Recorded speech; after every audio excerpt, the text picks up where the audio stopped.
Hello and welcome to Basement Fodder, the only show whose hosts with powers combined become Firestorm. I'm Todd. I'm Dave.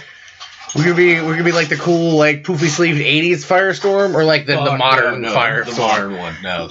With the costume like Jax has on the new show. Yeah. That no poofy? Come on, I man. don't do We do get to have flaming heads though. Yeah. I assume you would be the body. And I would be like the Professor Stein in your head bitching. Yeah.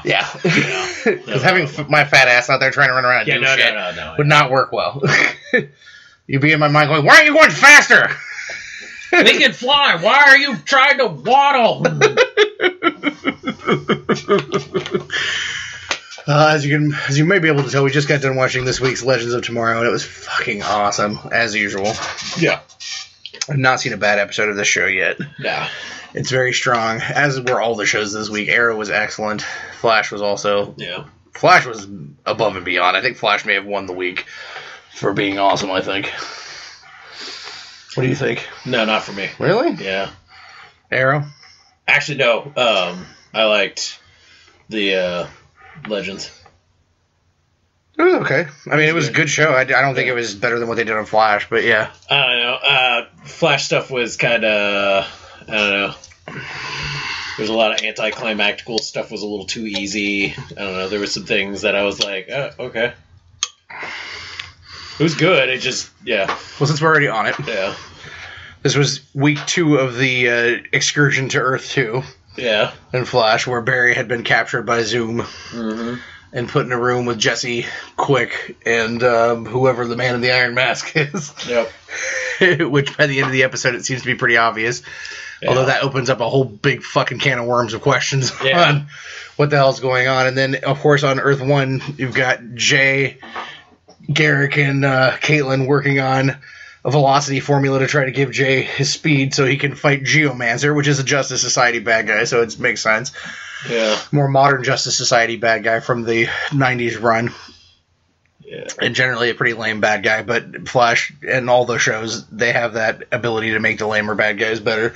Although I still feel like he's a kind of a half-ass villain of the week sort of bad guy. He is a villain of the week. Like, power-wise, he's cool, but actor-wise, I think they fucking got a flopper there. Yeah, he wasn't great. He was horrible.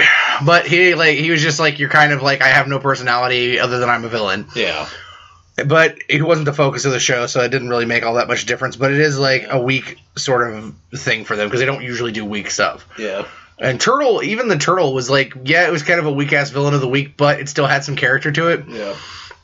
Because they picked a good actor. Mm-hmm. And in this respect, it's just like, this guy's very generic, and he just kind of had a suit on and did some shit, and it wasn't like, he had no motivation either. He was just like, I want to fight the Flash. Like, that was his entire motivation. I'm here to kick his ass. Yeah. I'm like, oh, okay. Well, you're certainly interesting. Yeah. But he wasn't the focal point of anything, so it was most of the episode was on Earth 2.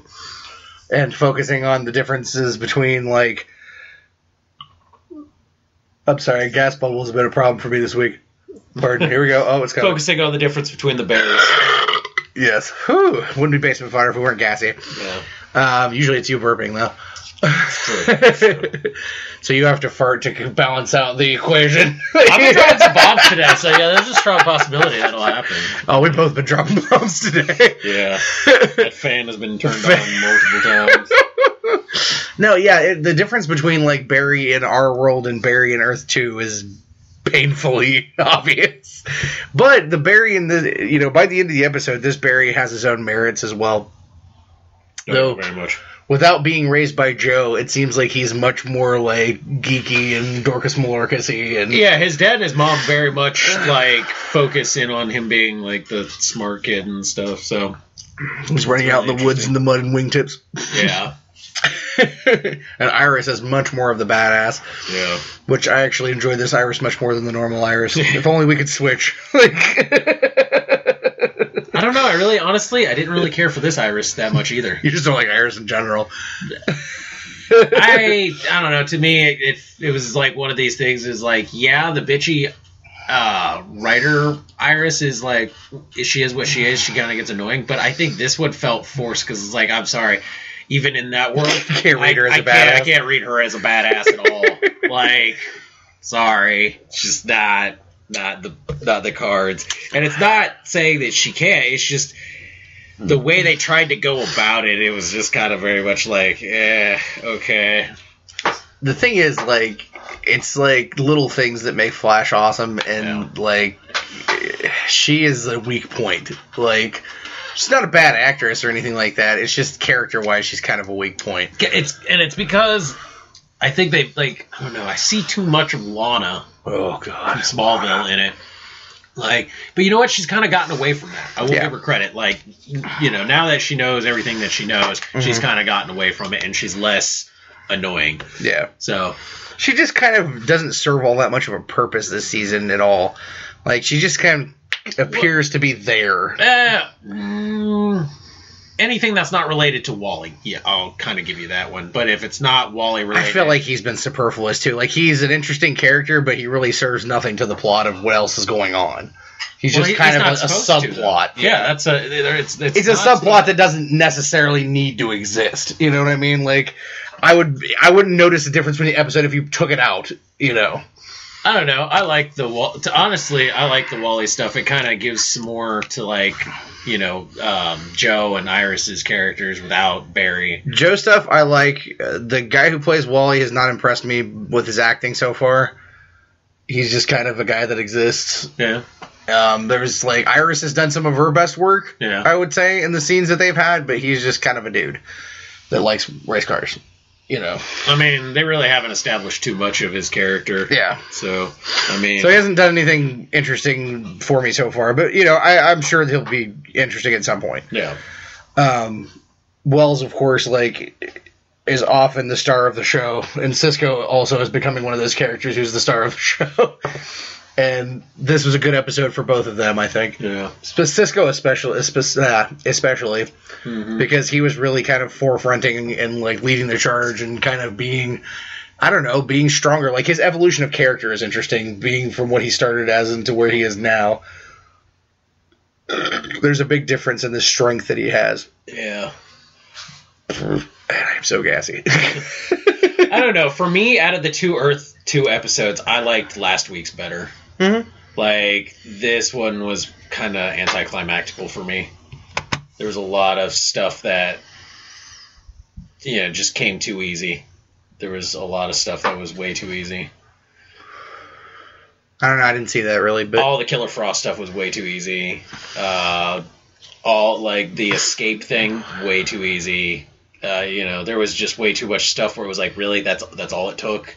No, god damn it. Barry's thing was, no. I think it fits with the stuff they normally do. I get, it's just one of those things where it was too easy. There was, like, a lot of anticlimactical stuff and a lot of... The thing is, though, I don't... Like, oh, that was it? Because they're not saying what Zoom's plan ultimately is now.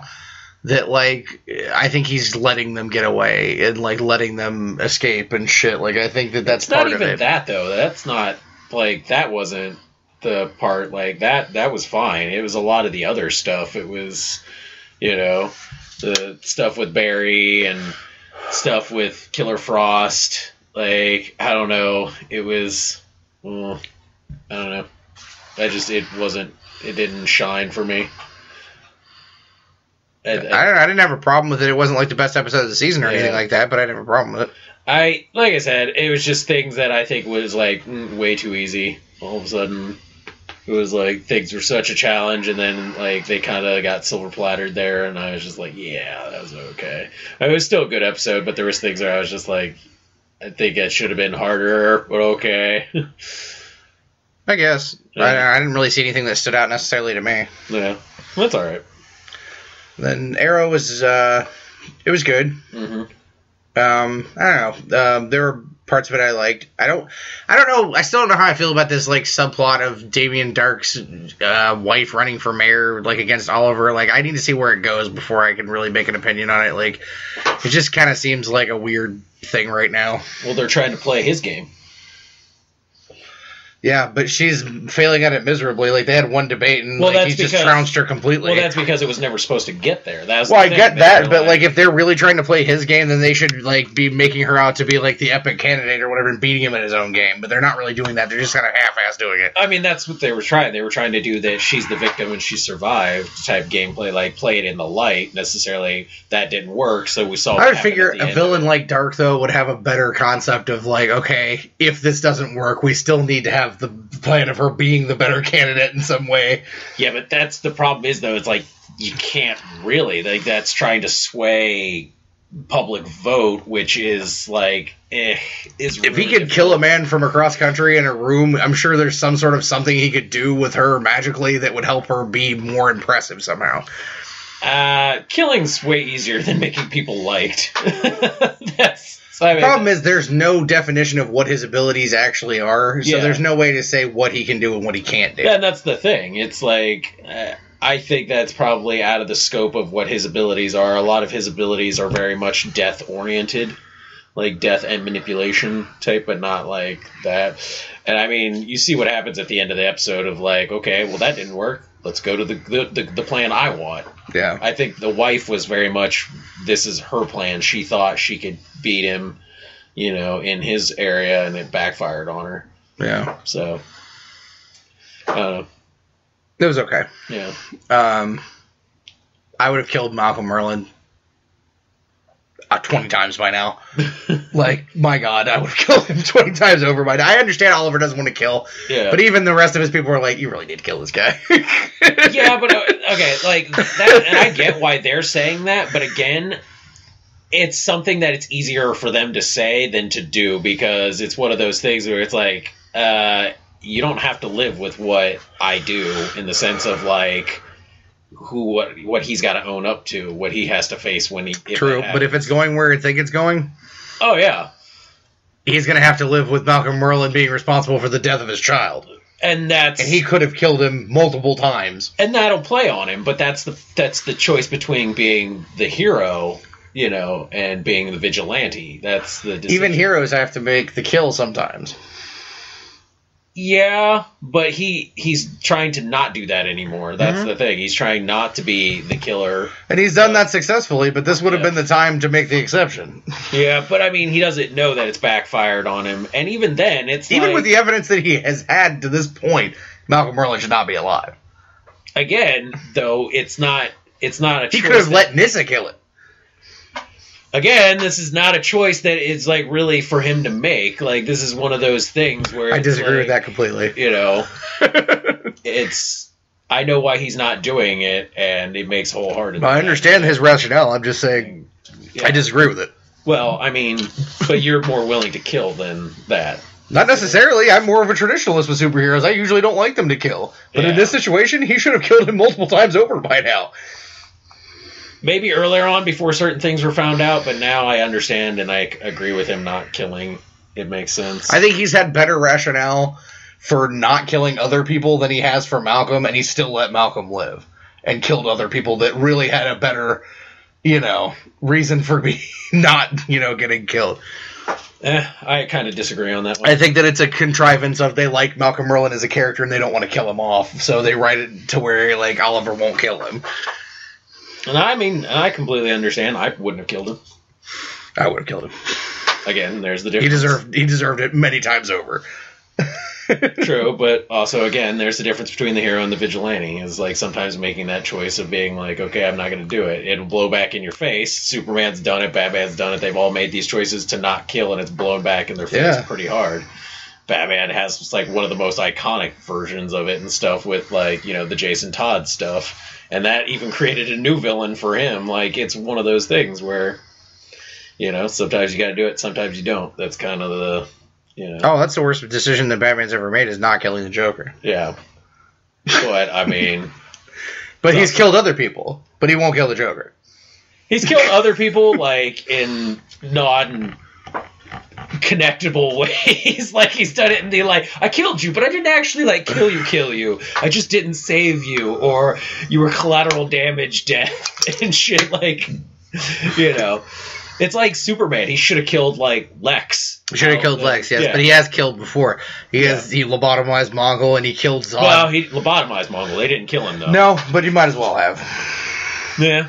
And he killed Zod, too. Yeah. Not even just in the movie. He killed him in the comics, too. And that's true. But, you know, like I said... Which, I mean, considering, like, in some respects, Zod is a much more dangerous enemy than Lex. Yeah. And he was like, okay, you need to be neutralized. And you're dead. Like, sometimes that choice has to be made. Yeah.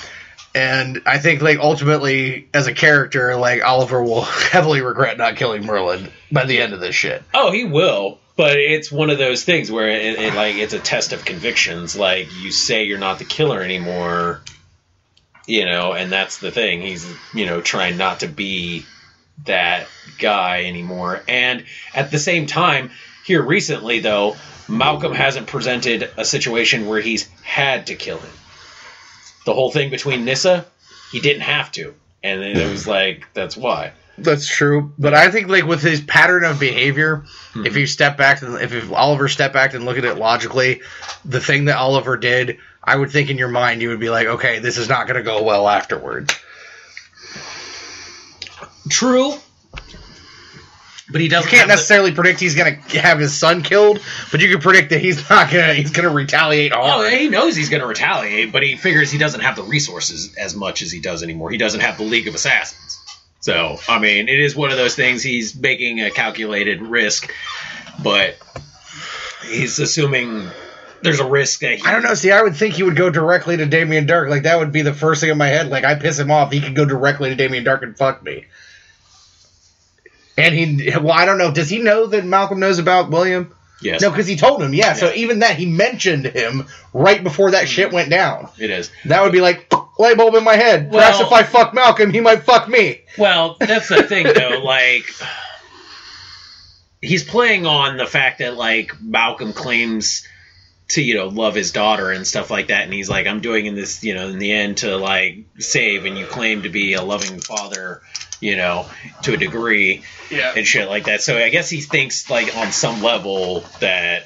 I think Malcolm proved that was horseshit with what he did against Nyssa. Like, if it's not giving up the demon head ring to save her, obviously his priorities were very obvious right there. And I think that was one of the things. But, like, I think it's, like, to what level of, like, payback, you know, I think Ollie thinks there was enough of change in Malcolm. But obviously, I think that, like, changing himself so much has, like, it's not made him naive necessarily, but made him think that other people have good in them when they don't. Yeah. And I mean, that's Malcolm the hero's has fault. Very little good in him, if any. And that's the tragic hero's fault. Yeah. Like, that's always going to be, that's Superman's fault, you know, that's not Batman's fault. No. Batman doesn't have that fault. He's paranoid and stuff like that. But this is like, but if you look at it, this is like kind of the transition of being the Batman to the Superman. Yeah. It's taking on the more, leaving the vigilante role and trying to be that, like, you gotta try and look for the best in them and stuff. You can't just kill everyone. But if it goes to that logical place that they seem like they're going to, and he kills his son, I don't see him not killing Malcolm then. And if he doesn't kill Malcolm then, I'm really like, wow.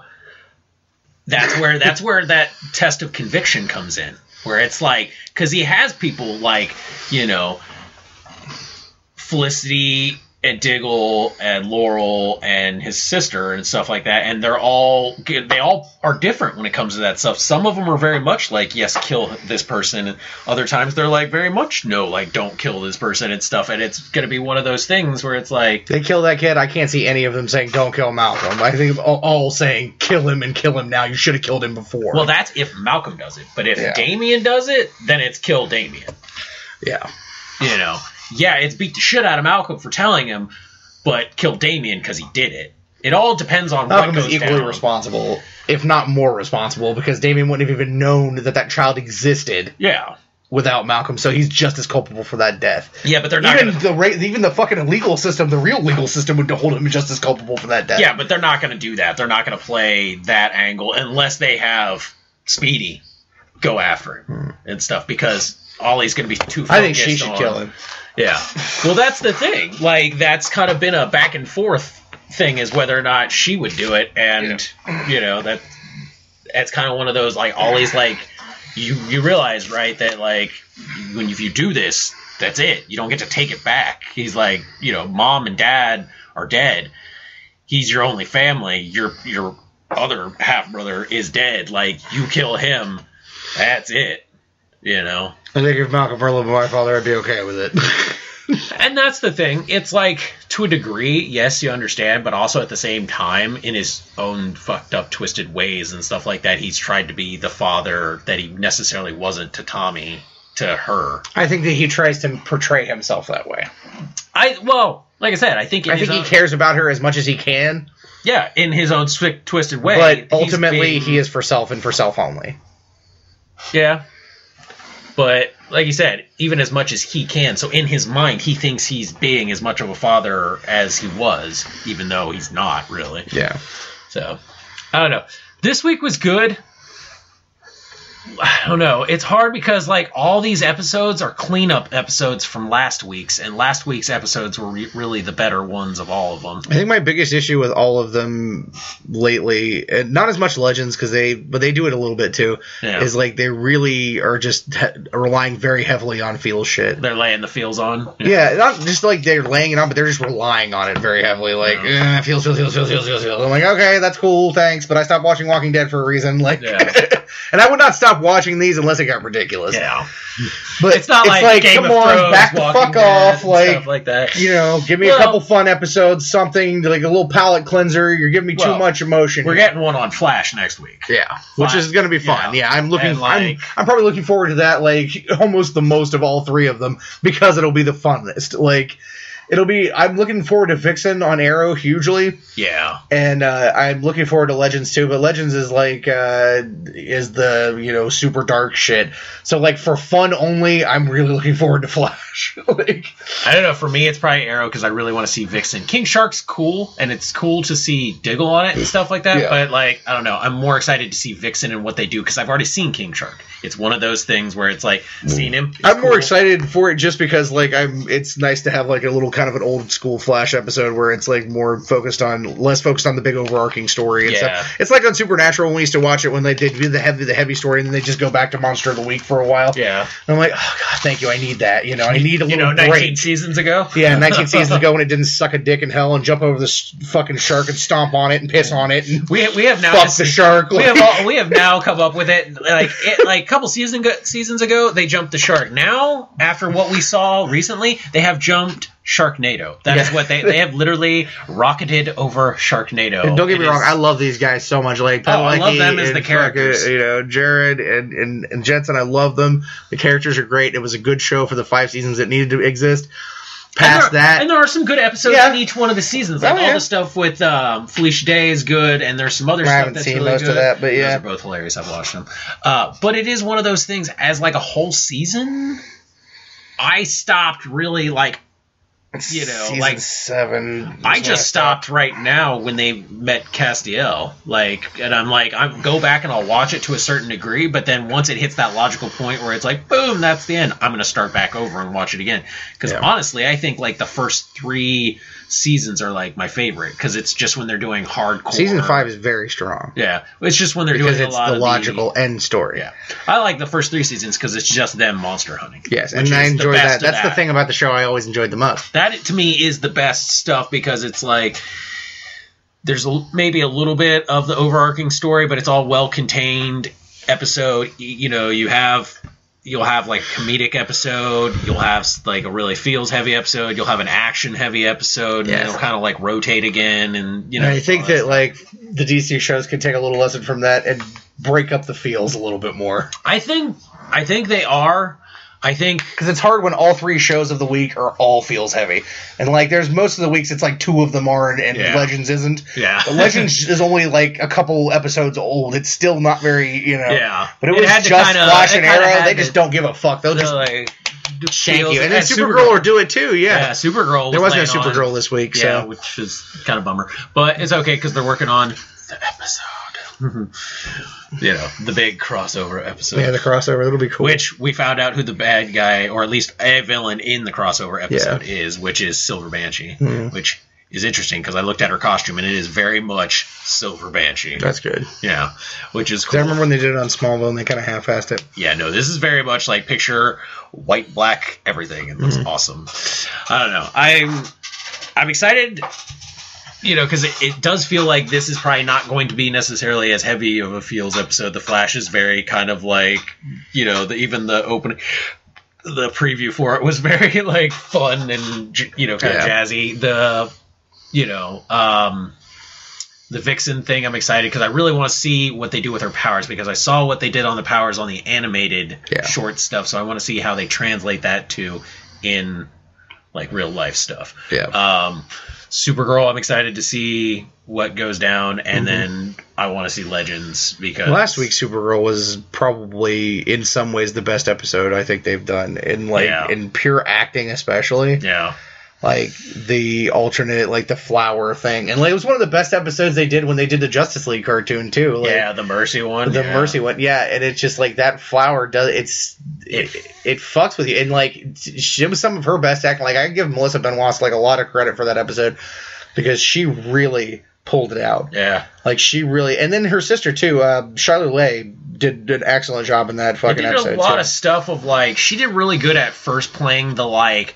I know where I'm at. I know something's not right. Yeah. And then, but like slowly doing the thing where it's like, wait, I'm forgetting it. And then being fully immersed in it and then trying to come out of it. Like she did everything really right. And I loved at the end when she was just like, who did this to me? Yeah. And then like, they will die. And then they were like, who's done? And she was like, ass whooping. Like there was no tomorrow. And her sister, wow. Yeah, Charlotte Leigh did a hell of a performance in that episode too. They all did a really good job. Like I even think, what was it?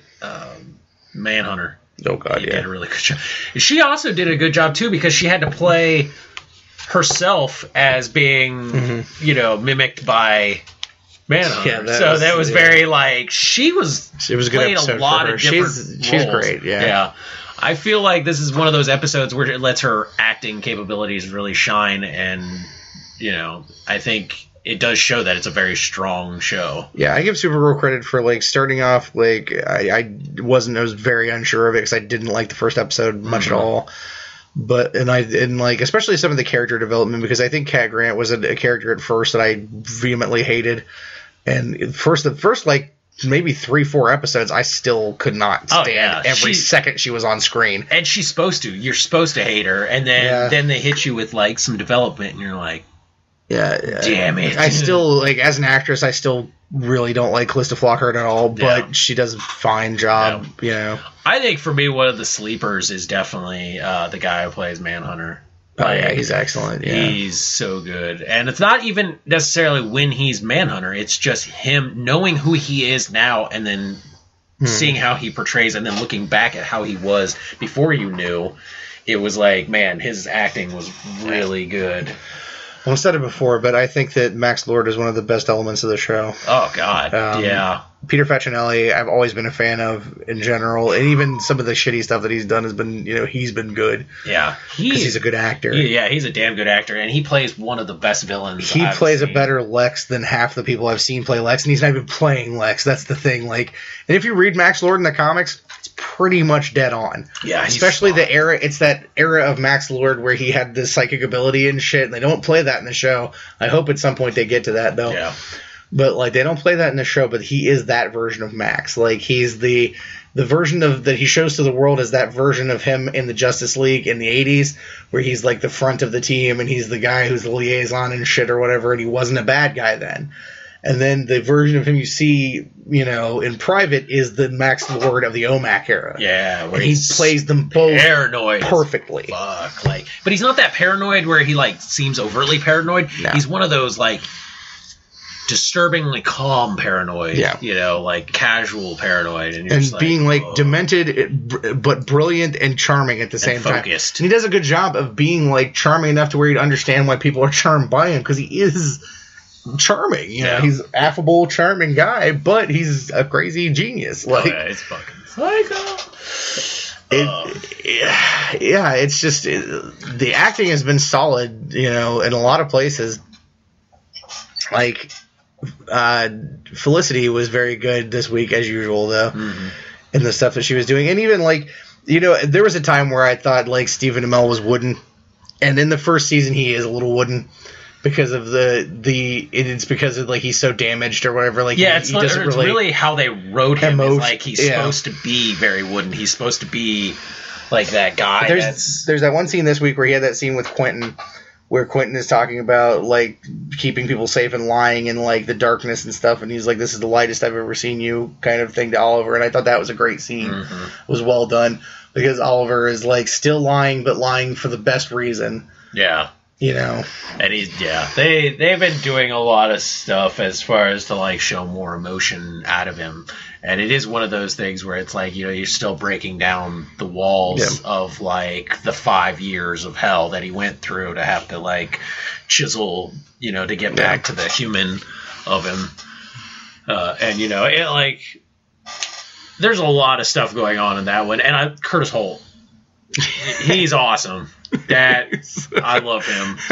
He is like they're bright and shining. I kind of wanted to hate him too because like being a huge Justice Society guy, Michael Holt is a big character for me. Mr. Terrific is a huge character, but they're doing an okay job like doing a different version of him. Yeah, that still pays tribute to the real version. Yeah. Like showing his brilliance is very cool, and like showing his athletic ability and stuff, and making him like he's a decathlete and shit, and like he does have ability. Using the T-spheres is cool, and showing his like even though he's brilliant and he's like physically a great athlete, showing how caring he is stuff, because it is a lot of those things that they've had him play a lot of. I'd be happier if the ridiculous afro would go, because it just doesn't even look right on him as a person. Yeah, it is whatever, but they do a really good job of playing him as playing up more. Not Mr. Terrific, but more the Holt aspect of him being that like good person, genuinely. They've taken part of the aspect of Mr. Terrific in the comics is like makes him slightly darker, as he does what he does because his wife was killed by a drunk driver, and so he's a little bit more of a moody and a brooding character to some extent. But he is about fair play and honesty and like up things. But when you talk to him, he is down because he's very depressed. He's in a bad place. Yeah.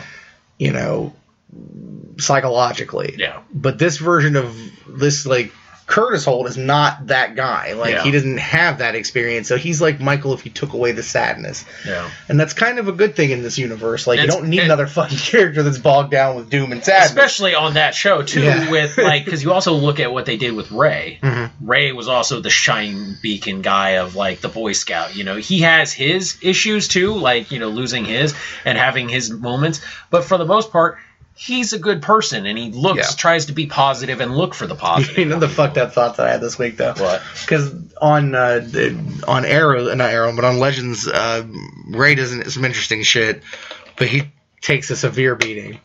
But there's that moment where like him and Mick Rory are chained up, and they're getting electrocuted, and Rory's about to take a severe beating with a hammer by this fucking crazy Russian general guy.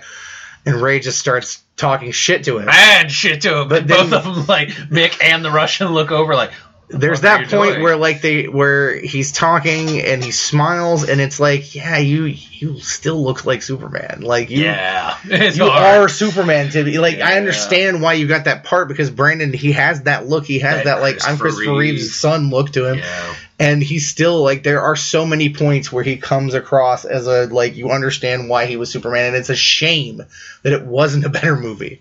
And he didn't get more of a chance to do it because he is good. He's very good, and he could have been great. He could have been a great Superman because he has that thing. He has that something that Chris had as Superman. You know what I mean? He has that twinkle in his eye. The sad problem with that though is like that Superman died with Christopher Reeve. I know. That Superman was Christopher Reeve and Christopher Reeve only. I understand what they were doing, and it was good, but that's the thing. it was that time period. It was one of those, and never again. It just sucks because he really has that thing. He has that thing that would have been a good TV Superman too. Like it's like he's a good Ray Palmer in the version of Ray Palmer that they've written. Yeah, he's nothing like Ray Palmer in the comics to me. Yeah, like he's more Ted Kord. He is the polar opposite, like character wise, of how Ray Palmer's ever been written.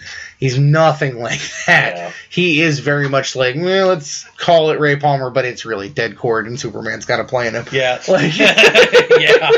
Ooh, wow. It's a very much an amalgamation. Yeah. But Brandon Routh is such a good actor, though. Yeah. And it sucks that he kind of got that Superman curse in a way. Like, I feel bad that the movie kind of fucked him career-wise because it does that thing that it does to a lot of people where once you're something that iconic, it's hard to walk away from it. It's hard to get out of the shadow of it. I mean, to be honest, if you're not Christopher Reeve, playing Superman has fucked you over. Yeah. Like, to be honest, it's still kind of doing it to Henry Cavill. Yeah, like, nothing else that he's done since has really resonated anything, The only reason had Warner Brothers not decided to take that universe that was created and run with it to, like, make their universe that they're going for, I wholeheartedly say he would be fucked. Yeah. Because, like, the only other really big movie that he did before, like around that was the Immortal one that he did before. Yeah, which was not great. It was okay, but, It didn't do anything either. Yeah, but, I mean, he's known for that one. I mean, The Man from U.N.C.L.E., failed miserably. Yeah, failed miserably and stuff. And that sucks, too, because that also sucks for Ari Hammer. Ari Hammer got so fucked by some of the shit that he's been in. Yeah. That Lone Ranger movie tanked his fucking career so hard. Bad. And you know what really sucks? Is he's a good actor. He's a good actor, and I could see him being a hero character. Oh, yeah. I could see him possibly being a Hal. Oh, yeah, he's very much a Hal. What those type of guys. I could see him playing those characters. I remember watching him on Reaper where he was like the devil's other son, who was kind of like the smarmy, douchebaggy version, and like he was fucking awesome on it. It was easily believable as Ray Wise's devil's son and shit, and like he's very good. I don't like the movie, but he's very good in that Facebook movie, the fucking Social Network movie, like playing the Winklevoss twins. Like he's very good in that. Yeah. But that fucking stink bomb Lone Ranger movie. And you know what? Okay, took belligerent shit on his career. I heard he's not bad in that. No, but the movie's terrible. The movie's terrible, and Johnny Depp's acting in that, and like what they had him say was so blatantly like fucking racist and shit, just so fucking just slapped to the face. If Johnny Depp isn't careful, he's gonna be Nicolas Cage in 10 years. Yeah. Like, gotta be. Nicolas Cage, like 15 years ago is what Johnny Depp is now. Yeah. Like, he's super popular, and he's doing all these things, and he's in all the movies. And now what's he doing? Yeah. Because that shit gets old eventually. And like, look at Mordecai. Yeah, oh boy, that stink bombed hard. And I actually thought it looked kind of funny. It's on Hulu right now. Yeah, I actually thought it looked kind of funny, but I've heard it's terrible. Yeah. And I've long since stopped giving a fuck about Pirates of the Caribbean. Like, I actually literally stopped giving a fuck after the first one. Yeah, I did too. The first one, I thought it was like, oh, this is a good movie. Past that, don't care anymore. I gave half of a fuck for the second one. I got through it. That was the thing. Yeah. At the beginning of it, I gave half a fuck. By the time it was over, no fucks. The fucks were gone. Because it was just fucking stupid. It's just like, overblown shit. Yeah. And it's just him, like, vamping it up. Michael Bang, the fucking shit out it's just Johnny Depping all over the place. Like, Tim Burton's jerking off watching it. It's not even his movie. Yeah. Fucking, just, I can point to very few things in the last 15 years that Johnny Depp has done that I can sit through comfortably. Like, even stuff that I like, even like, is it Open Window or Rear Window or something like that? I can't remember. It's not Rear Window because that's the Hitchcock version. You're talking about the one where he's the writer. One where he's the writer, and it's a good movie, and I enjoy it, and John Turturro is fucking awesome in it, and I love Stephen King shit, but even in that one, he's a little, like, woo, he's a little Johnny Deppy or whatever, and he's trying to be a normal person in that movie, I would say he's even kind of did it when he was in the what was it, the From Mexico one where he was the Desperado. Oh god, thing. Yeah, he was very much Johnny Depp ended Yeah, it just he's my fucks have worn completely out on Johnny Depp. I hate to say it because I've always been a proponent of his. I love him. It's just the sad thing. And he's a great guy. The sad thing is, he's a great person. The sad thing is now everybody's like a proponent of. Yeah, exactly. I liked it better when people didn't care. When he could be a character actor and no one really gave a shit. Yeah. But now it's like Robert Downey Jr. to some extent too. It's like since Iron Man, Robert Downey Jr. has been like the guy, and I liked him much more before that. Yeah, I liked his shit before that because like right now I've seen very much nothing that makes him the guy, and I'm just like, I just don't care. Like, I enjoy him as Iron Man, to some extent. What the fuck are you doing? I was trying to open it, and then it was all like, no, it's closing, and then it flipped out of my fucking hands. It's crazy. No, we have definitely trailed off from what we were it's fine. We already talked about the shows. Yeah. I've been trying to break the monotony anyway, because we've been talking about nothing but TV shows for a long time now. Yeah. That's why I kind of didn't stop giving a fuck about Raw this past couple days. I didn't fucking care. Okay, well, let's talk about some comics. All right, do it. So, DC's got its big rebirth thing coming. Like, yeah, I fear it still. Yeah, it's... But they've said that there's going to be a new Justice Society book, and I am interested in that. And a new Legion book. I have a vague interest in that. Yeah, but I know the Legion people are happy. Because they basically have kind of all but forgot about the JSA and the Legion for the most part when they did New 52s. Yeah. Like, they brought some stuff out. It really kind of wasn't gangbuster, so they just didn't really care too much. But luckily for me, they're keeping Earth 2 and giving you your JSA book. So, depending on what that is... I won't count that chicken before it's hatched, though, because when they showed that schedule of releases, it's not on there. No, and they talk about that, but Jeff Johns mentioned it in the video. Yeah, and that... Same with the Legion. That, and I'm still, I need to read it before I get excited about it, because I don't want to get super excited and then it be a punch in the nuts piece of shit. Yeah, that's true. Like that OMAC comic or something. I don't know why anybody thought that was going to be good. I don't know why anyone thought anybody would want to read that. Yeah. I'm still upset because I want Justice League Dark back. Yeah. And... the only thing so far, there's not even Dr. Fate. The only thing so far in this new schedule of stuff that is remotely magic related is John Constantine, is Hellblazer. Yeah. And that's it. And I'm like, what? They have literally fucking created a shitstorm of fucking, Superman spinoffs. Mm-hmm. And both Detective Comics and Action Comics are going back to their pre-52 numbers. Action Comic is 935. They're going back to the those numbers, and then I think Detective is at 800 or 900 something too. They're doing that thing that I hate that they do, which is to just they do the big reboot, and then a few years later they're like, okay, well, let's go back to what we were doing before. Yeah. Well, or let's reboot again. Yeah. The rebirths necessarily aren't reboots. It's just stuff that they're doing a bunch of one shots, kind of like the Forever Evil or the Future's End stuff. So, I mean, I definitely want to see the Earth 2 stuff. I guess they're bringing back Nightwing. I'm looking everywhere for a fuck. And that sucks because I love Nightwing, but they fucked me over. They gave me Nightwing, and then they're like, oh no, we killed him, and now he's Grayson, and he's a super spy, but no one cared about that. Nobody gave a fuck about that. The artwork was great, but it was nobody cares. Spy shit is meh. And then they're like, okay, let's bring it back, and, I was like, okay, but here's the problem. How are you going to bring it back? Everybody knows Dick Grayson is fucking Nightwing. Yeah. He was unmasked across the entire world. So, I don't know. So, comics, they're doing some interesting stuff. Marvel is gearing up for Civil War 2, and they're bringing back Cap. Cap is now back to being Cap again, but instead they're still keeping the Sam Wilson. But they're keeping Falcon as Cap, and he gets to keep the shield, and Steve is going to a more all blue costume. Yeah, and I've seen a lot of hate for that costume, but I like it. I like it. I think it looks cool, and he's going back to the heater shield. Yeah, which I think is interesting.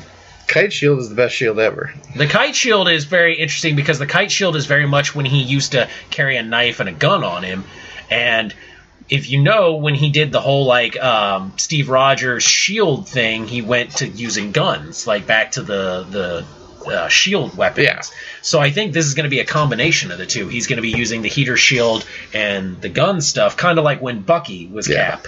So, you know, where Falcon, you're going to get more of the like shield tossing and stuff. I think with Cap, you're going to get more shield bashing, the punching, and like up close, you know, combat as far as because with Falcon I actually think it kind of works with him throwing the shield because he can fly, he can ricochet it off and catch it in air and shit like that, and that's cool. It works for him. Go for it. But I'm still waiting for Wolverine to come back because they killed him off, and then we have Old Man Logan.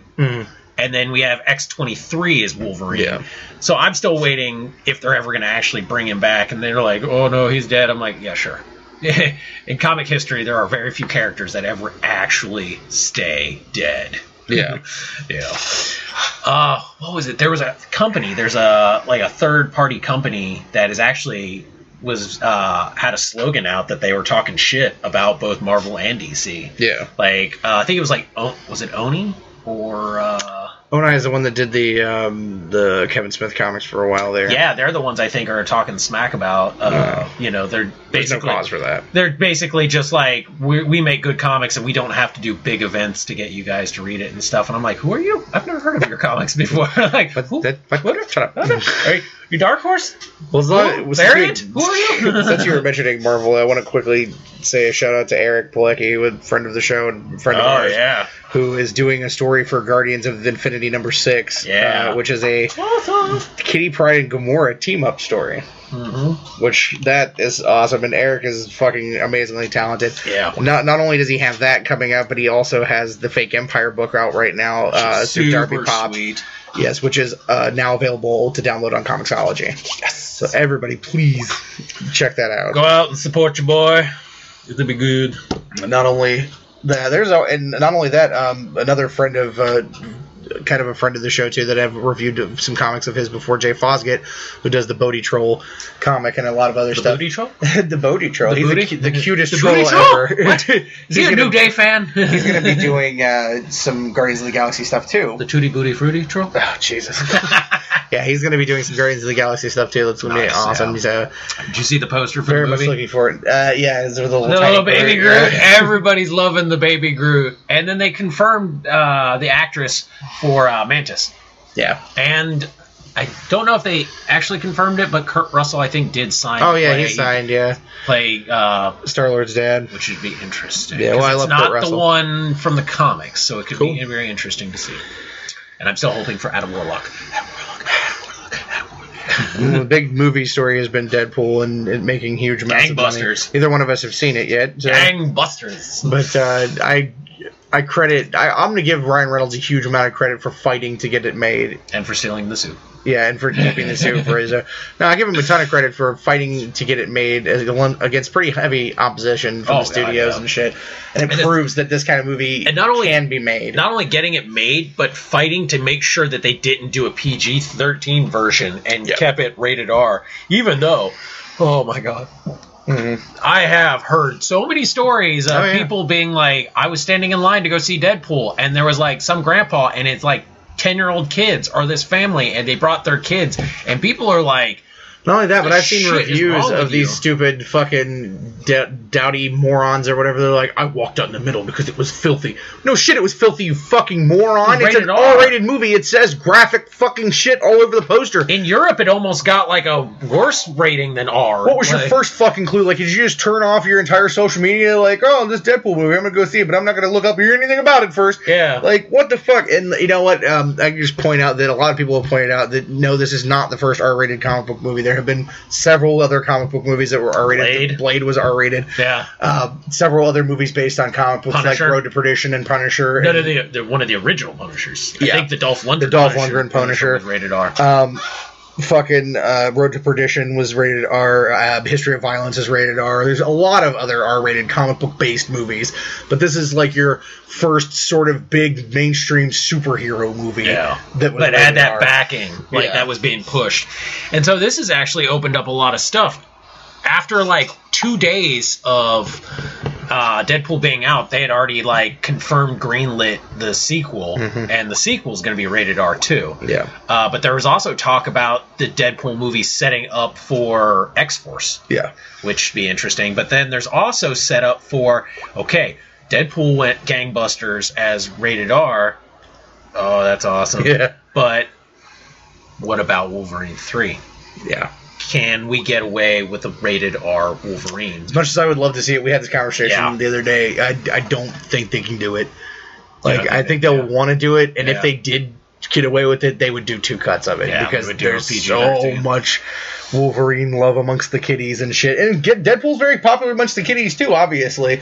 But Wolverine is another story. Yeah. Like, it's a tier level. Like, like Deadpool is this level, Wolverine is this level. Like, and this sucks because the problem with this is Wolverine in the comics is like almost worse than Deadpool. Like, Deadpool's very campy, very dark humor and stuff. Wolverine is just dark across the boards. That's the thing. The movies have made him into the kiddies love Wolverine thing. It wasn't the comics. Well, the cartoon did it too. Yeah, the cartoon did. Even though that cartoon was kind of dark, they did more feel stuff. That is, like, there was this switch where they turned Wolverine into a more friendly, like Wolverine and X-Men and like X-Men Evolution and stuff. They tried to like, make him a little bit more friendly because up in the comics, he was the fucking like hardcore.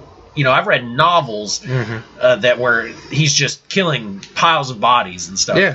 And it's a lot of true Wolverine fans think that the last one with Hugh Jackman needs to be rated R. You need to finally let him go to that place that he needs to. Because like the last Wolverine movie, he was close. And in X-Men 2, X2, you saw in some of those fight scenes where he got there, he was getting there. People are like, a lot of the true, like, since day one Wolverine comic fans are very much like, can we finally get the Wolverine we deserve? You guys made this all. We need to get the Deadpool we deserve. We want the Wolverine we deserve. I feel like even without doing R with the second one, they went to a place where it was no longer a kid-friendly movie either. Yeah. And just by a fucking pussy hair did they get, like, just a pubic hair. They just didn't use the language. They didn't use the language. There was no nudity, so it's like, okay, we got away with it. But I'm like, the scene, like the wedding scene and shit, the assassination, like he goes ape shit crazy in that scene and just kills every motherfucker in sight, like, while taking damage after damage like it's nothing. Like, that's one of the best things in that entire movie. I think if they really like delve into the berserker aspect and the like when he like hits his end and just goes like full, when that switch flips and he just goes into that like beast mode, I think that's something they haven't really explored too much. They harken back to it when there was a lot of when he was getting made, when the adamantium, then he was like berserking out, but then there was like that whole humanity was still kind of there. There's a good run of Wolverine where he's like full bore, the Beast has taken over and he's just a rampant killing machine, and that's kind of the thing too with like the Hulk movies. The Hulk is very much that in runs too. The Hulk is very like, you have your, yes, I'm dressed up and I'm friends with Rick Jones Hulk, but then you have that Hulk where it's like, I smash and rip everything up in my way, and it's like, that's the Hulk. They've been very, well, I mean, it's just the Punisher is a fucking hilarious example of this, because the fact that there's any Punisher movie that exists that is not R-rated is a joke. It is a hilarious joke. I will go ahead and admit it. Ghost Rider, I feel the same way. Like, there's no fucking possible reason that movie shouldn't have been R-rated. They should have, Like, the second one was darker. I'll give it that. The first one was way too campy. I still haven't seen the second one. The second one's the better of them. I have it. Yeah, it's good. And Idris Elba was good, but he was kind of wasted on that movie. But that's the thing. I understand what they were doing with the first one, because it is very much one of those, it should have been rated R, but also at the same time, that's Frank Castle when he was still human, when he was, when it was happening, and then, that slow descent. Warzone was like 5-6 years deep into him just killing everything. That one especially should have been. And it was darker. It was a little bit darker. Very violent. But it didn't hit that rated R. Goofy as fuck. It was very goofy, and it was weird. It was really weird. I honestly blame the bad guy for a lot of the Jigsaw. goofiness. Yeah, oh god. Yeah, which sucks because normally he's a really good actor. That guy is a good actor, and that villain is a good villain. Boy, but how they wrote it for him was, oh my god, it was bad. They fucked the pooch hard on that one. So bad. And honestly, for Ghost Rider, you know what was the worst part for Ghost Rider? Was not Nicolas Cage as Ghost Rider. It was Eva Mendes being in that movie. It was Grounded for Life guy being in that movie. Donald Oak. Yeah. It was all these. Donald Oak could be serious too. That's the thing. It's just it was poorly written. It was poorly written, and it was way too many campy tertiary. They tried characters. to make it. They tried to light. They went for the dark, but then they tried to lighten it up too much. And it's like, no, he doesn't need to be light. This Ghost Rider is a dark story. Having Rebel Wilson in there and a goth being all like, oh my god, yeah. Shut up, I mean, you fucking googly bitch. Like, it was just one of those things where it's like, in no way, shape, or form is it campy ever. Like, you look at like the team ups that Ghost Riders had. It's like people like Blade. There was the Wolverine Punisher Ghost Rider comic book Spirits they had. of Vengeance Yeah, and shit, yeah, that thing was fucking brutal. Like, these are 3 hardcore killers. And that was the other thing too, is like the penance stare. They're just like, oh, it makes you go insane. I was like, no, it doesn't. Mm-hmm. It fries your fucking soul. Yeah. This thing like wipes you out, and because of that, they have brought down the mythos of Ghost Rider. Those movies have made people believe that Ghost Rider is not as much of a badass as he is. I still can't get Jigsaw out of my Metzger. Oh, yeah. Listen to me, Metzger. If you're listening to this, I know you've already done the horrible fucking the first Punisher movie. Please do Punisher Warzone. I know that you could barely get through the other Punisher, but you guys need to rip that thing to shreds because it seriously deserves it. They've been doing all the Fantastic Four movies this month, like 4 in a row. The Roger Corman, the original 2, and then the shitty new one too. I feel bad for them right now. I've only listened to the first 2, but I will be listening to the other ones. But I think honestly that Roger Corman Fantastic Four is the best. Sadly, the most faithful of all of them. Yeah, it's rough. No, I don't know. The R-rated thing, like I said, I'm happy for the Deadpool thing. The only thing I'm not happy about is I know that, like, with convention season about to start for us, it's gonna be hateful, idiot Deadpool children palooza. Yes. It's already bad. It's gonna be worse now. Guess what, bitches? Guess who's back? Back in the con circuit. Back in the con circuit. Back in the New York groove. Back in the groove. Because I'm being an irresponsible adult. No, you're being a more responsible adult. I'm being a more responsible adult. I quit my crappier job that I had, the one that made me like basically have no weekends whatsoever. Mm-hmm. So I should be able to make a lot more shows now. So, yes. It would be that great. Would be great. And I can LARP again.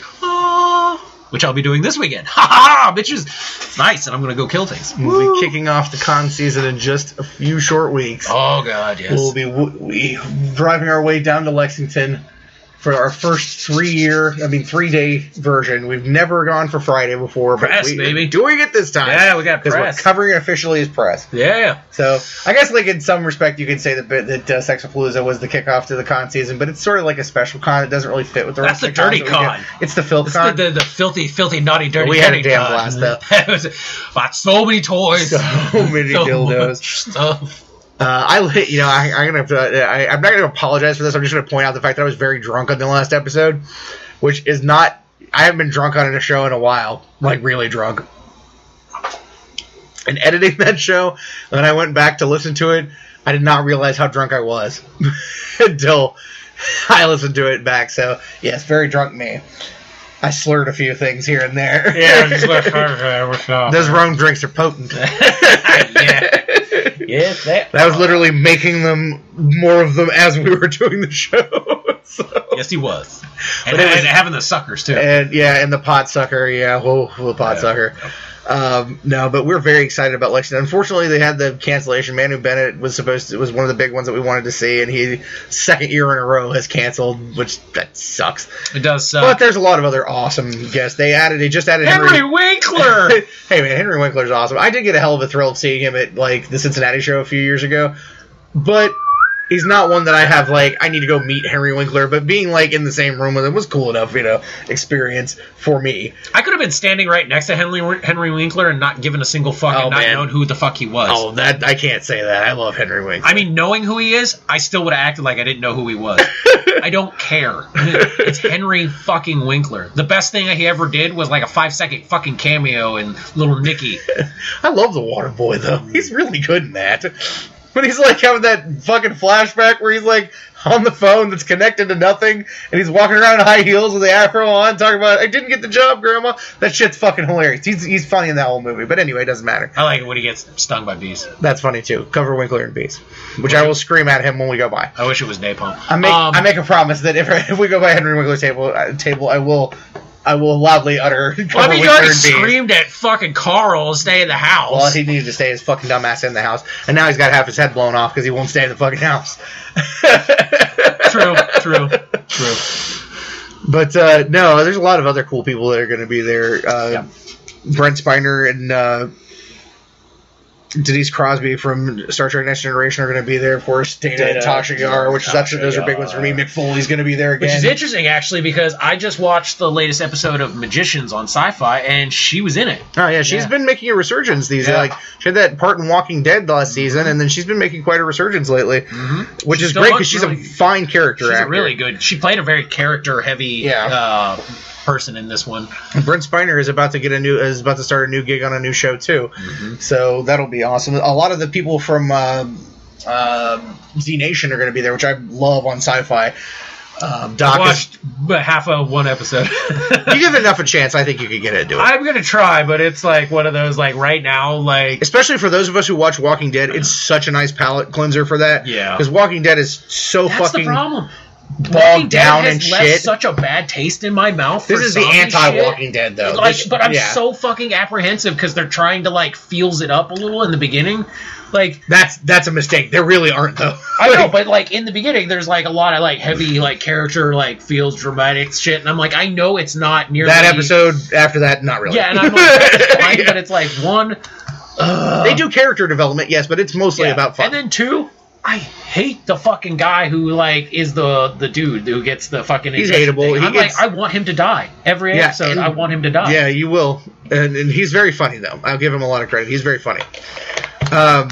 So Doc is going to be there. Murphy's going to be there. And the main chick, whose name eludes me at the moment, is also going to be there. Mick Foley's going to be there, which is always exciting. Jim Cornette, of course, is going to be there, too. The Rock and Roll Express are going to be there this time, which that's awesome, too. A lot of Power Rangers people, of course. 3 doctors are going to be there. I will be completing... Well, no, I won't complete. I'm still 1 Power Ranger away after I get Johnny Young Bosch to sign it. Kimberly, I'll need her signature. But once... Amy. But once I get, that signature... she's going to be at fucking the Philly Con. I'm like, fucking... No. Either way, even if she was at this one, you'd have to get the experience. I don't know. I'm going to check on that Philly Con, and if she doesn't do an experience thing, I'm going to be flipping, losing my damn mind. Who cares about pop music? Pig Ranger. Sorry. James Marsters is going to be there. Eliza Dushku is going to be there. Karen Gillian is going to be there. 3 different doctors, the 5th, 6th, and 7th Doctor, are going to be there. Very Doctor Who and Power Ranger heavy. Several VR troopers are going to be there. Two of the 3 VR troopers, the 2 guys, J.B. Reese and I can't remember his name, but the white guy who actually was almost a Power Ranger. He was almost the Green Ranger. Greg Grunberg from Heroes and Star Wars is going to be there. Snap Wexley. We can also talk to him about his upcoming thing with Kevin Smith. I would only want to talk to him about Big Ass Spider. Fuck yes. Let's talk about Big Ass Spider because it's the greatest thing that you ever did. Shit. I'm talking to him about making out with Jennifer Love Hewitt. Yeah, Criminal Minds. So, did you grab that ass, Grunberg? Did you grab that ass? Sweet tickle bitties. Did you grab it? Like, love the Hewitts? Love it. Did you love on the Hewitts? Like, no. If he heard this episode, he'd be like, what the fuck? Hey, whatever, dude. Jennifer Love Hewitt. Even he would be like, okay, it was Jennifer Love Hewitt. The awesome burlesque dancer that we watched at the Sexapalooza listened to the Sexapalooza recap show, and she loved it. Honey, you are an amazing burlesque dancer. You have an amazing body. And I loved your performance. Yes. Oh, it was awesome. Yeah. Dead ass, though. At everything. Rat-a-tat-tat. No, it was an excellent show from her. No, there's so many cool people that are going to be there, and I'm really excited to be able to get there. Yeah, Anamia, and for those who give a shit, Yaya Han, and also Jessica Negri is going to be there too, and another cosplayer girl who I'm vaguely familiar with is going to be there too. The Hewling one? Yeah. I'm not up on all my most popular. Some amazing artists and writers are going to be there too. Denny O'Neil is going to be there. Neil Adams is going to be there. Ben Temple-Smith. Stuart Sager is going to be there. Oh yeah, hey Stuart, if you're listening, Stuart, you're listening. Make me a Dr. Strange. Yeah, you got it. I'm looking over here at this really nice Dr. Fate and Alan Scott work, and I'm like, I remember getting Thor and Doom and Black Adam, and I'm like, you know what really needs to be here? A Doctor Strange. I'm sure with the movie coming out. Yeah, that's why I'm like, I'm not necessarily saying, hey, do it. Be a lovely Benedict Cumberbatch to put on your wall. It better not look like Benedict Cumberbatch, I swear to God. I want Doctor Strange from the comics, damn it. Whoa. And I'm not telling you to do it, but I'm telling you to do it, all right? I need that done by Lexington, by the way. Have it ready for me, and I'll buy it from you. Not the real thing, just the $10 print version. Yeah. That's what I'm talking about. Sure. Who pays for the original? Actually, no, if it was damn good, I would. I would too. Yeah. I did get some original artwork, and I'm very happy with it. And honestly, I like that one. That is like... Yeah, Anthony Dealey, our wonderful British friend, he did an awesome Captain Britain, which I'm completely in love with, and I have a lovely frame that I put it up next to my beautiful Dr. Fate painting that Freddie did for us that I just absolutely love. Yep. But there's... Where's mine? Where's mine, Freddie? Huh? Well, I made him a figure in exchange for it, though. I'll give him a whole calendar. Saucy. Oh, I'm looking forward to that too, because the first hotel of the year. Lexington usually is where at least out of the first 6 months of the basement fodder calendar comes from. Yeah, it's going to be magnificent. It's going to be glorious. Magnificent. Yeah, I'm gonna try to talk the basement babe into. Well, get much down. Better than having me in there. Yes.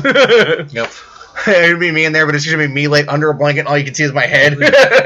You're December. Yeah, you get December. This is bullshit. It's so fucking cold. Yeah. But I'm very much looking forward. Our hotel is booked. Yep. Putting the van of doom in the shop this weekend to get it all nice and ready to go. Yep. We're not staying in Rape Alley this year. For the win! Which kind of sucks, because I was actually saying that's where we were going to go shoot for October, was in Rape Alley. But, fuck Rape Alley. No. We'll pay for a decent hotel this time. Yeah. We're staying in Georgetown. Yeah. So, we'll see how this one goes. I'm very excited for it. I'm excited to see our Roma friends there and everybody, all of our other vendory friends that'll be there. Oh, yeah, bitches. I'm very much looking forward to it. I'm looking forward to the start of the con season. We've already got a few, there's already been a few bookings in the works for different things. And the only definite that I have right now is I will be on April 2nd. I will be in Michigan for the Pure Michigan Con. You never know. I might show up. Yeah, right. I've never been. Well, I might go. Into going to Michigan. I might go, but I'm going to go ahead and tell you guys, I am probably going to have like a hazmat suit on. Just saying. I'm keeping it real. You know you're welcome to go. I'm welcome to go, but we have to get a hazmat suit before I step foot in that state. The only thing that sucks about it is that it's because they moved Gem City. It's the same weekend, and so like I'll have to try to bust ass to get back Sunday if I want to make it to any part of Gem City, which I don't know if it'll happen or not. Which means I have to go because I'll have to drive back, so that way we can do it. Yeah, no shit. So leave at the butt crack of dawn to get home. And not even leave at the butt crack of dawn. I just assume we would probably, just as soon as it's over, hang out for a little bit, and then probably I can drive back. That'd be rough. Like, that driving twice in one day.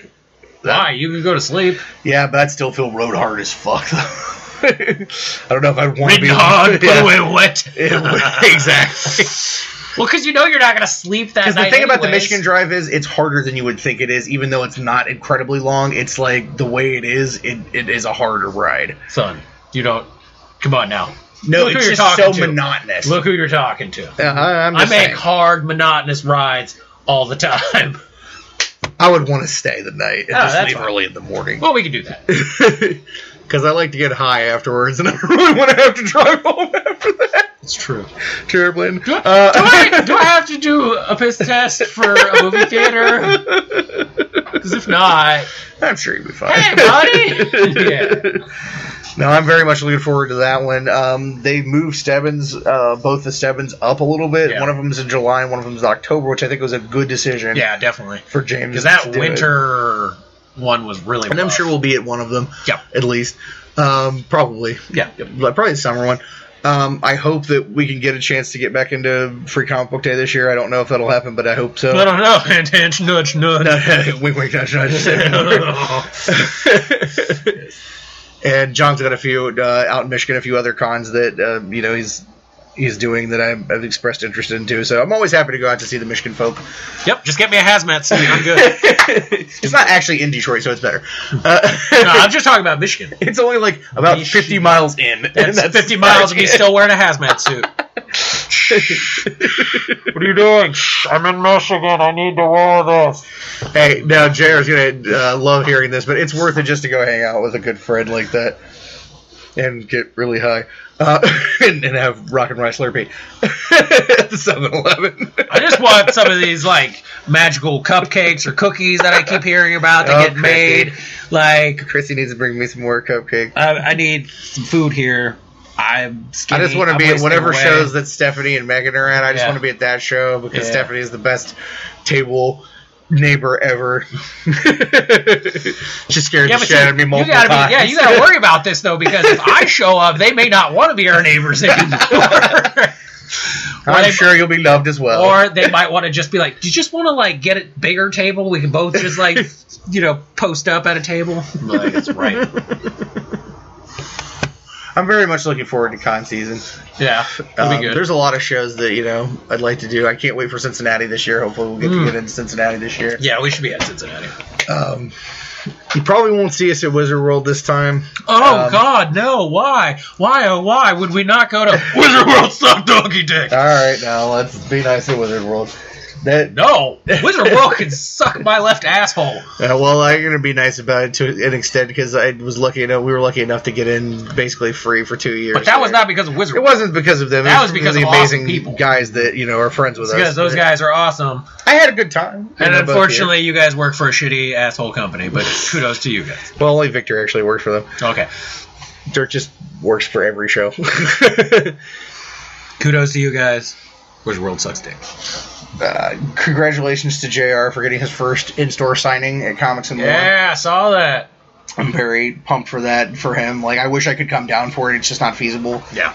It's, I think, the same weekend as Lexington, so we'll be in Kentucky. Love you, buddy, but I'll be in Kentucky. Sorry. We love you, and we're so behind it. And Lexington is a staple in the community that we do. Lexington is our big con every year, yeah. And I don't know. We're looking at some like Virginia cons, and I was like, why don't we go to a con that's close to the ocean? Like, we need to get our ass to one of these. Like, yeah, it's like 6 to 8 hours. Let's do it. Like, shit. Leave Thursday night and come back Sunday. Fuck. Let's do it. It's going to be super fun times. You're going off this weekend to do Dystopia, which I'm very happy that you're getting to do because it's been since, November since you've gotten to do it? Yep, November. I haven't killed anything since November. And then we watched a fucking Kickstarter for... Yes, for Werewolf. For the Werewolf the Apocalypse LARP. The Mind's Eye Theater. Which is very, very cool. Which, it definitely looks way revamped from what it used to be because as much as I loved a LARP, that was one of those LARPs where I was like, I did my time in VLARP. Yeah, I never VLARPed. I did my time in VLARP. I can't do anything where that combat system is rock, paper, scissors. No, yeah. Don't do that. If rock, paper, scissors is what I'm hitting you with every time, rock, paper, stab you with some scissors, like, ow. I think VLARP is for the level of nerds who don't like physical activity, which is me. This is true. Yeah. But even I think, like, my experience with VLARP is it's a little pretentious for my level. It is, but the new system, though, from what I understand, is cool. Really good. Yeah. So I'm excited to see if they do werewolf, because then you never know, because then there's mage, changeling, demon, a bunch of other stuff, which I'm excited to see. Since we're getting towards the end, though, there is something that's slightly more on the not super happy side or whatever that I want to quickly address, because it came out in social media and stuff. You guys know that my other job, other than doing this, that pays me nothing, is making customs. And I had a rough couple weeks. It was rough. Because like I felt like I was doing some of my best work, and it just wasn't. It doesn't translate, and that's the problem. And we talked about this once or twice before, but the problem is that it seems often, and this is, you can verify this, more heart and soul and effort and work that I put into things, often they just translates to nothing. That, and it's like, man, doing customs, it seems like is all about weird timing. Yeah, it is. Like, you almost have to, like, preemptively keep up with what's going in television and comics, and you have to like stay on the trends, because it's like if you try to do something, unless you have this hardcore base that buys a lot of your like golden age stuff, which they do, which is awesome, but it's like when you try to go outside that and do something, like you just did one recently that I thought was amazing, and whoever got that, lucky bastard. This is my very constant customer, one of my very constant customers, Jeremy in Canada, got it. All right, Jeremy in Canada. For a steal. I'm just going to let you know. I almost took that. And just sent you a letter. That was the thing that kind of like killed me in a way, because it was the first thing that I'd done in a long time that was a very passionate, complex project for me. Like, there's not often as much customs as I put out. A lot of it is orders, and a lot of it is stuff that doesn't really mean anything to me on a personal level. But this was a character that I enjoy very much, and also something that was on a list of things that I never thought I'd really do with my skill levels. And so it was like a pushing. I had to nudge at you too. I really had to poke at you to kind of. It was a pushing. Feel comfortable about it. And unfortunately, it just seems to happen that when I do stretch to those levels, even though things come out beautifully and people will make lots of happy comments and stuff like that, it just doesn't translate to bids. Yeah. And the thing is, like, I don't just do this for money, but it is that. This is my job. Like, and like I said this in a post, but it took me a long time to consider what I do to be like artwork, or like to consider myself an artist. And in some respects, I still don't. Yeah. But, like, I had gotten to a place where I could comfortably be okay with saying it, and then the last couple of weeks have just, like, it's hit my self-esteem as my confidence as in my work. It sucks, like, when you put a lot of yourself into something and it just doesn't come out. It is a hit. And one of the comments that I got, it was really great, and, like, I think it was Kendra, who is awesome, and, you know, she was like, as artists, we're all our own worst critics, which is very true. And we all go through those periods where we hate everything that we do, and then when you do that one thing that means something to you and it just doesn't work, it's a killer. Yeah, that's a ball buster. And there was other things that contributed to this, not only, you know, my customizing, but there was a show, and I'm not going to mention anything about who was involved in the show, but there was a show that attempted to be recorded that was the first time in the history of the years that we've been podcasting, or I've been podcasting for 3 years now, and hundreds of shows, that the show just failed completely. And it was not by, like, you know, I don't know, it was a lot of circumstances stuff that things like just snowballed. I listened to it. It was very, you know, it just progressed into something that became very much not a usable show. Me being the person that I am, I took the blame completely on myself. Yeah. And through a lot of talking with... I'm going to go ahead and tell you that's not the case. Yeah. I have no problem saying who the blame should fall on, but I'm not going to do that. But we're not going to go that far. But it was a thing where, like, if it hadn't been the same week where where the Ragman happened, then I probably wouldn't have taken it as hard. Yeah, I can understand that. But it was kind of like, okay, well, now I'm failing on all fronts, you know? Yeah. But you know what, though? Like, I went, you know, the other night, and I busted out an order that was a complicated order, that turned out wonderfully. And I feel okay. Like, there's a couple days there where I felt like I was done. I just Hanna-Barbera sneezed. No, it's cool. There was a couple days there where I felt like I was done. Yeah. And I get those things sometimes where I'm just like, why am I doing this? Like, if people... Like, I can't call myself an artist when the stuff that does, that sells and that is the stuff that is the bread and butter is not what I consider to be art from me. You know what I mean? Like, the stuff that I put my heart and soul in is the shit that means nothing. Mm-hmm. And that sucks. It does. But... ultimately, first and foremost, sadly, this is a job, and because it's a job, then you have to do things sometimes that you don't necessarily give a shit about. And I give a shit about everything that I do, and that's the thing. That's what makes it harder, is like, even if it's a character I don't care about, I still care about the quality of my work. Yeah. So, but to all those that, have sent encouraging messages and have made encouraging comments and stuff, I really appreciate that. I do. Like, that's not why I talked about it publicly. I talked about it publicly because I was frustrated, and I just kind of wanted to get it out. Yeah. And to explain to people why, like, when you're messaging me, I'm not my happiest right now, But, I think I'm okay now. Yeah. And hopefully we'll go strong forward. And that show is that show that will never be is just an example of, like, even after hundreds of shows, you can still hit one of those walls. It happens. It's that thing. So... with that being said, though, everything else is firing on all cylinders. All of our shows are doing very well. The Digital Nerdage boards are lit up with the awesomeness that is Basement of Doom Productions. So, that's right, bitches. We are doing well. And Con season is good. Yes. Toy season is like, toys are excellent right now. Effect. The Toy Fair images were just in. Salivating over this shit. Salivating, yes. I'm finally getting my Dormammu. I don't have to wait for the pack. They've got, the Marvel Legends is coming out strong. Mm-hmm. Like, they have hit that, like, they came out strong and they've stayed strong. Yep. For a little bit there, they were hitting a little heavy on the Iron Man and the Caps, but, like, they've pretty much stayed strong. DC's actually coming out with some really interesting stuff in their new multiverse line, which I'm a fan of some of it. I'm not gonna lie. There's some of it I'm not crazy about. There's some of it I'm fucking dying for. And then the Third Earth subscription. Speaking of which, I got to do that tonight. Thank you for reminding me. Yes. I have to do that. Yeah, all that stuff looked really great, and I'm very much looking forward to being very broke this year, as usual. Yeah. That ain't going to have no money. No monies. But we're at the hour and 20 mark, so it's probably about the time to wrap it up. I do want to mention a couple Kickstarters real quick. Mm-hmm. Remember that Casey Pierce's Kickstarter for Nora #1 is still out there. It's been doing gangbusters at $2,500, I think, now. Original goal, $500. Still plenty of time left. Kicking ass, taking names, bonuses all over the place. She's doing a full, like, audiobook journal thing as one of the bonuses, which I think is super, super cool. I picked the level myself that it gets the Seth DeMuth's print, which I'm a huge fan of Seth's work on Dirk stuff. Michael Myers' Disasters Kickstarter is still out there. It's got a few more days to go. I think 11 days left to go.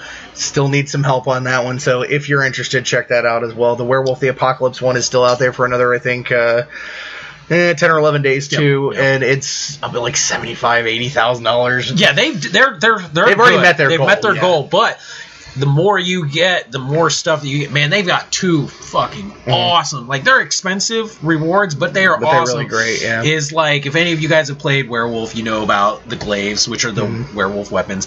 They are actually, if you get these rewards, they are making you full contact LARP weapons as a glaive and a grand glaive, and you get to pick the runes and everything. You get to design it basically, and they'll make it for you, and you can use it at the events. Not necessarily to fight, because I don't think they do combat. Yeah, they're but you can wear it on you. And I was just like, he wants the grand glaive. I want the regular glaive. Yeah.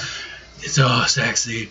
What else we got? I think that's everything Kickstarter-wise. I want to say congratulations to Devil's Due for signing the deal with Threadless to produce Devil's Due t-shirts and merchandise. Hell yeah! We'll be seeing Mercy Sparks t-shirts out there, and Mr. E t-shirts, and all the other awesome titles from Devil's Due. I want some Squires! There is a Squire shirt on there. Yeah. Squire shirt. I saw a really great Seth DeMuth's Cthulhu, the one where Cthulhu was like over Mr. E's shoulder. That iconic shot. I definitely want That's that. A shirt right now. I looked at that one. Awesome. Sadly, they only go up to a 3X, so like I'll have to drop another 50-60 pounds before I can get into one. But, you know. Hey, it's summertime. You know, but Dave can wear one. Full time's coming. Yeah, full time is coming. I'll do some laps. But that's very, very cool. I'm super excited for them and like happy for Dirk and those guys. Yeah. But that's basically it. I think it's time for the shilling. For my shilling. Yeah. We all know who. Yeah, because if your friends don't dance, well, then they're no friends of mine. If your friends don't chill, well, then they're no friends of mine. I chill like Mean Gene Okerlund on fucking Nitro in 1994, baby. Jim Cornette, start chilling there. Like, chill that shit. Well, if you like what you heard tonight on the Basement Fodder podcast, you can always find our family of shows, of course, Basement Fodder and the Todd Files, on our brand new website, thebasementofdoom.wordpress.com, and, of course, on our network home, digitalnerdage.com. You can find us all over Facebook under many myriad of things, under Todd of Basement Fodder, Dave of Basement Fodder, the original Basement Fodder podcast, and, of course, Todd Dave. That's Todd and Dave. My name is not Todd Dave, for fuck's sake. And I'm not Dave Todd. Dave Todd. It's just Dave, damn it. You can also, of course, people, if you've listened to the show. You can also, of course, find us on Twitter and under @Basement Fodder, on Instagram, Tumblr. But Tumblr, don't follow us on Tumblr because all I look at on Tumblr is porn. But if you are a fan of porn, get on Tumblr. We also have a FetLife profile that's never been used. That's really never been used. I'm probably gonna have to take over that. I'm gonna have to take over on that one. Yeah. You never know. You might see Dave's junk on. But if you're looking for, an app to listen to us on, you can listen to us on iTunes, Stitcher, Spreaker.com, YouTube, any of those places. You can find the fodder in many, many places. And, of course, you could always just Google Basement Fodder. Yeah, that's true. Google it. Why wouldn't you Google it? Tune into this week's episode of the Todd Files, where is my first in studio with Todd Beistel, artist, who, of course, was Toddomania up in here. Oh, it was just Todd on Todd. We had a fucking awesome discussion. I really enjoyed it. We go very in depth about the process of making a horror show, which is a really great comic that he's done with James Maddox. And then we went in depth kind of on the movie and TV universes of Marvel and DC, which we had a great conversation about that too. So please check that out. And, of course, I do another weekly podcast with the Vengeful Jedi, Clint Thiel. That's Geek Dig Podcast. It's geekdigpod.com and @geekdigpod on Twitter.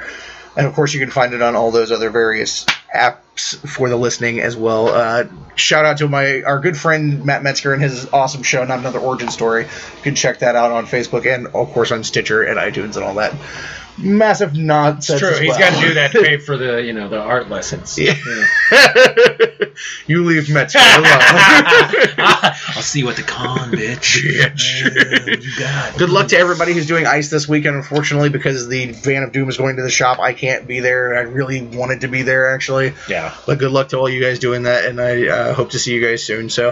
But that's about it for this week from the Basement of Doom. As always, I'm Todd. And I'm Dave. And until next time, the basement door is closed. Later, bitches. Later.